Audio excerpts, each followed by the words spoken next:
Suspend करणं, कारवाई करणं. मागे नाशिकमध्ये पण हा विषय झाला. आमच्या विभागाचे अध्यक्ष राजाभाऊ फाटक कामगार प्रश्न घेऊन त्या अधिकारी गेले आणि त्याच्यात वाद झाला म्हणून त्या अध्यक्षाला, त्या युनिटच्या अध्यक्षाला सस्पेंड केलं.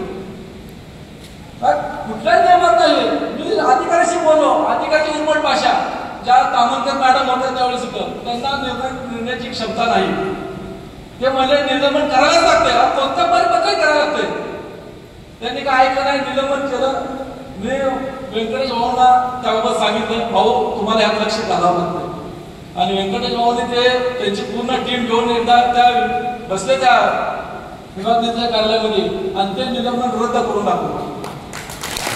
त्यामुळे दुसरा एक किस्सा आमच्या कवठे मंगळ आगारामध्ये घडला साहेब. कवठे मंगळ आगारामध्ये आमचा एक पदाधिकारी आगार व्यवस्थापनाला पत्र लिहिलं निवेदन कामगार प्रश्नावरती.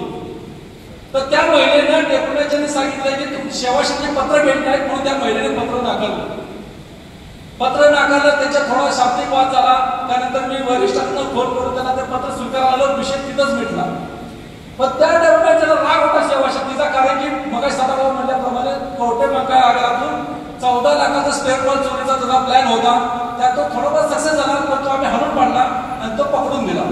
त्याचा राग आपल्या पदाधिकाऱ्यावर ठेवून त्यांनी त्या महिलेची खोटी तक्रार करून खोटा सादर करून त्या आमच्या पदाधिकाऱ्यांना सस्पेंड ठेवले.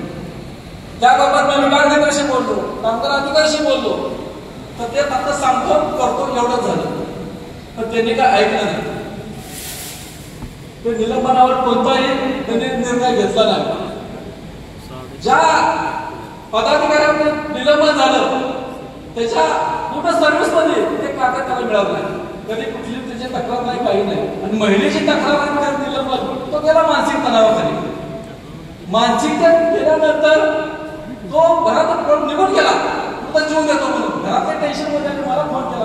दुसऱ्या दिवशी आम्ही तिथं पोहोचल्यानंतर त्या डेप्युटीला आम्ही विनंती केली, बाबा ते काय निलंबन मागे घ्या. त्यातल्या नातेवाईक काय त्या पदाधिकाऱ्याच्या की बाबा तुमचं निलंबन हे होईल, पण आमचा माणूस मरून मला तुम्ही का असं कारवाई करता.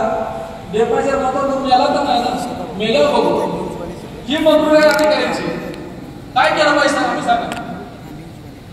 आम्ही अनेक संघर्ष आमच्या गावात सेवाशक्ती संघर्ष एवढं चांगलं सुंदर विश्लेषण केलं छगन साहेबांनी.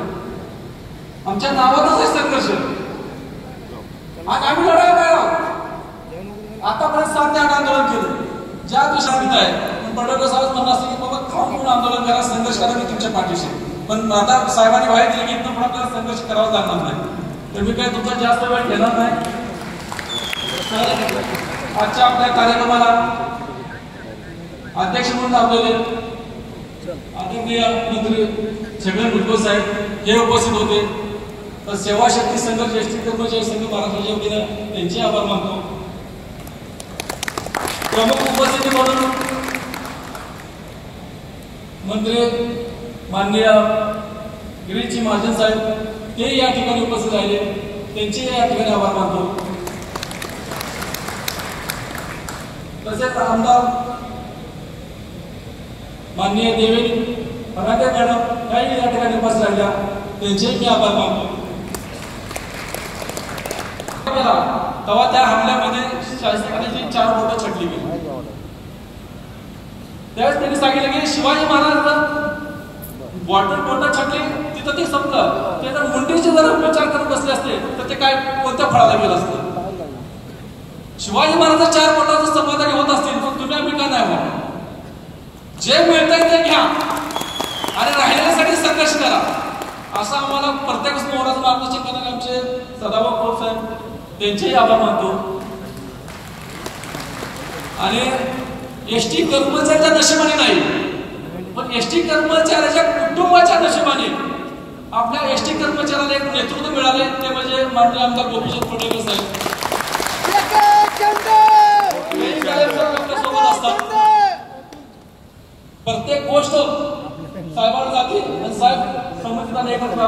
मी रोज भेटतो त्यांना, त्यांच्या मागे एवढा वाटावे व्याप आहे पण मी त्यांना रोज भेटतो, रोज तिथे जाऊन बसतो. सकाळ प्रभा साहेबांच्या घरी गेलेला आहे, कोण येवा एवढी असतो तिथे.